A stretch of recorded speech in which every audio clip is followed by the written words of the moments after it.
time of the year, every year without fail, my husband Bill goes out to our back lot and spends a whole bunch of time out there.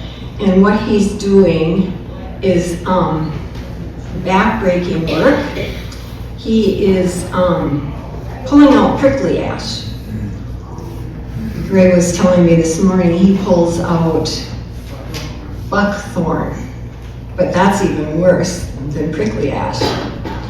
But Bill gets so frustrated with it that he thought maybe we should build a fence and put some sheep in it, and we could get some sheep every spring, and all summer long they could eat away at the prickly what? Ash? Yeah.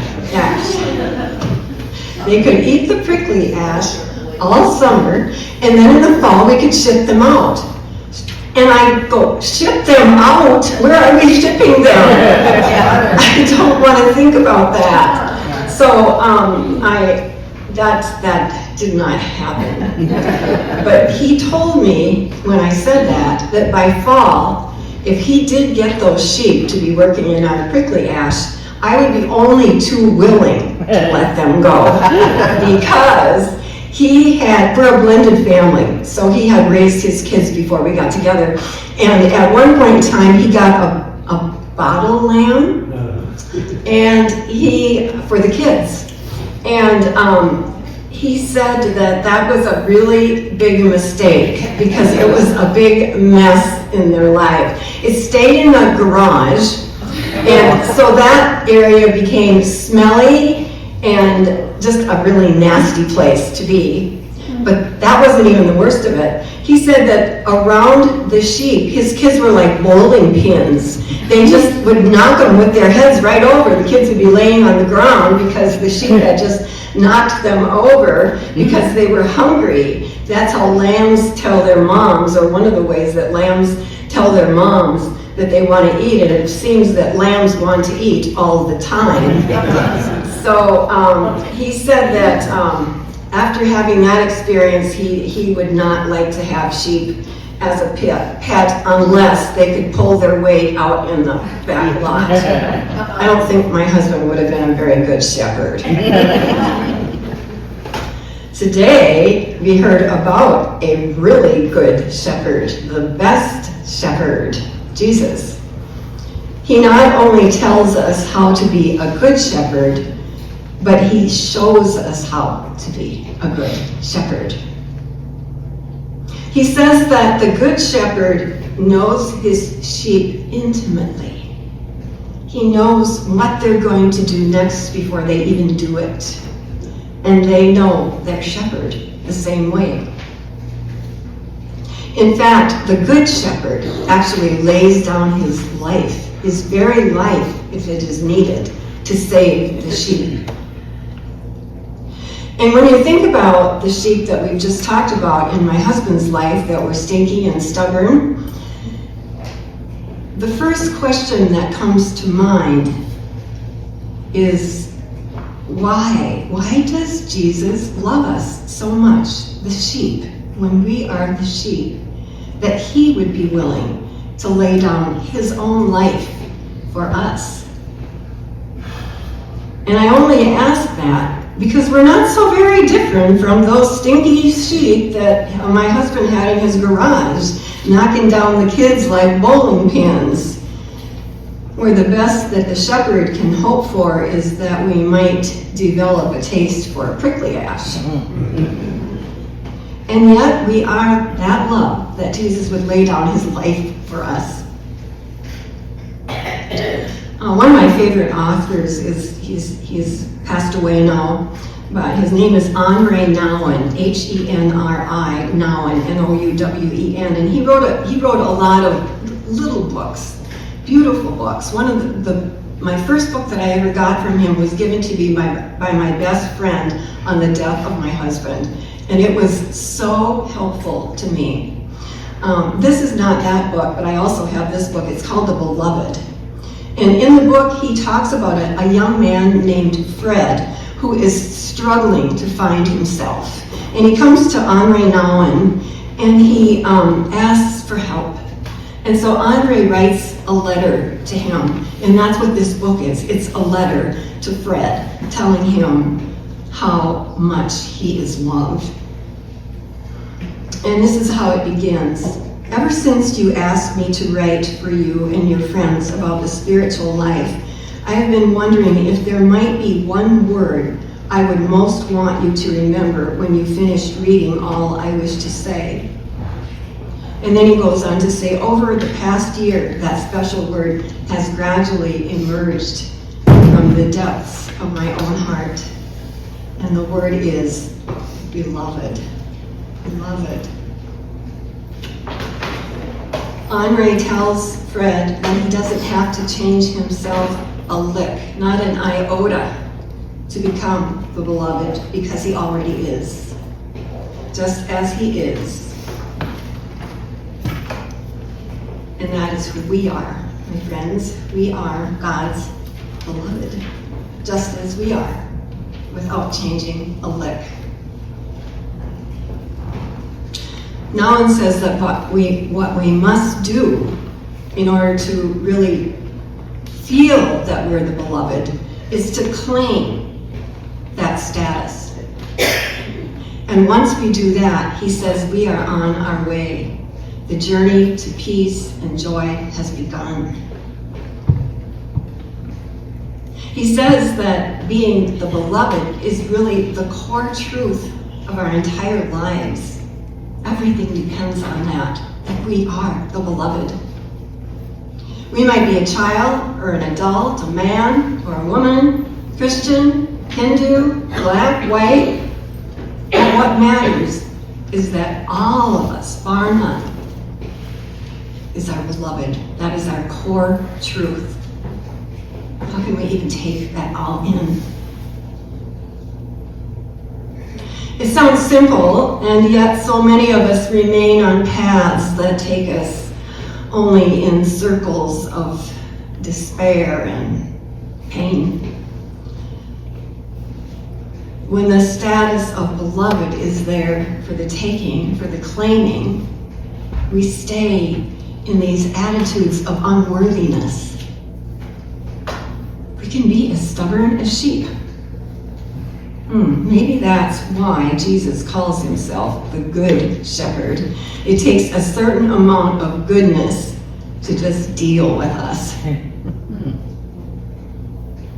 Author and theologian David Lose says that a huge part of what we have been taught through our Christian walk is that we are unworthy, and we definitely are not enough. Unlike Henri Nouwen, who says that being the beloved is our core truth of our faith, Lose goes on to say that our inner Christian faith is based on our unworthiness. That, not our belovedness, is our defining characteristic. And we were taught that, many of us anyway.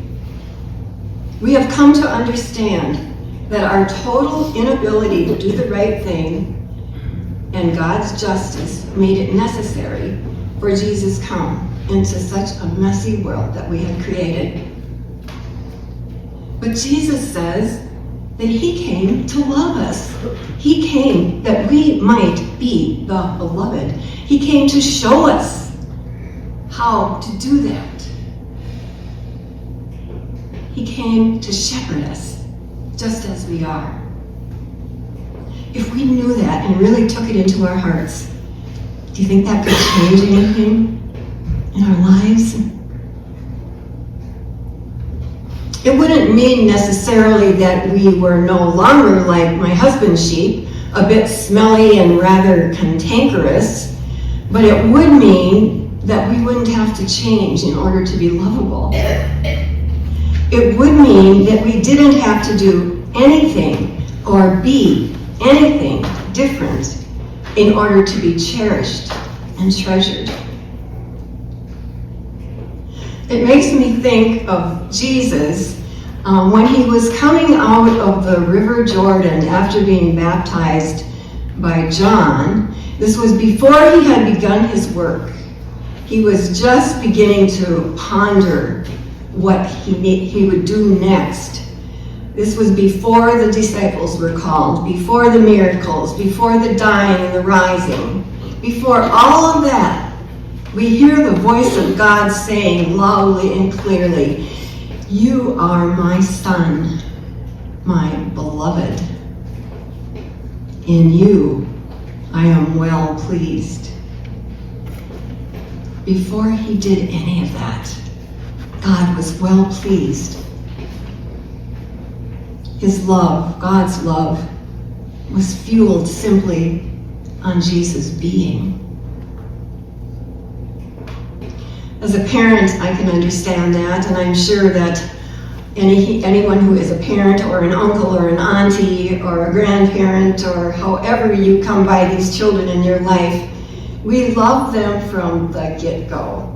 They don't have to smile at us. They don't have to recognize us. Those tiny little infants who don't know one single thing about us, we love them to pieces just because they are ours.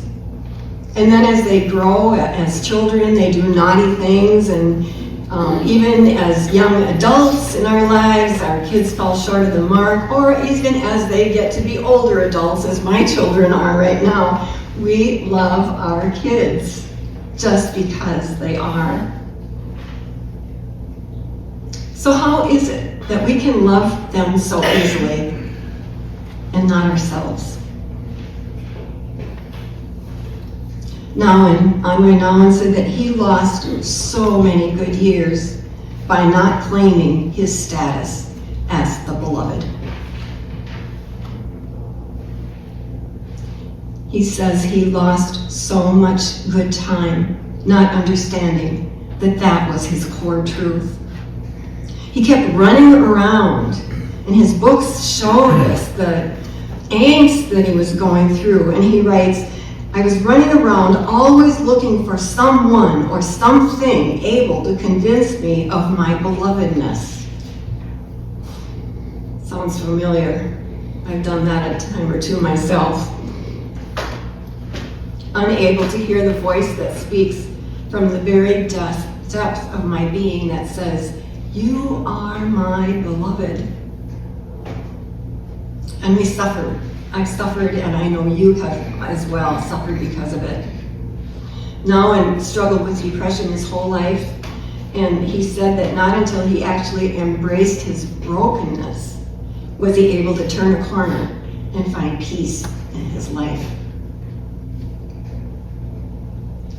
One of my favorite books is an old book by Matthew Fox called Original Blessing, and I think I twisted Vicky's arm. There was a copy of it when we were giving away some of the books in the library, and I picked it up. I said, "Oh, this is the best book I've ever read. You have to read this book." So I made her take it. So, but the premise of the book is that we are not created in original sin, but in original blessing.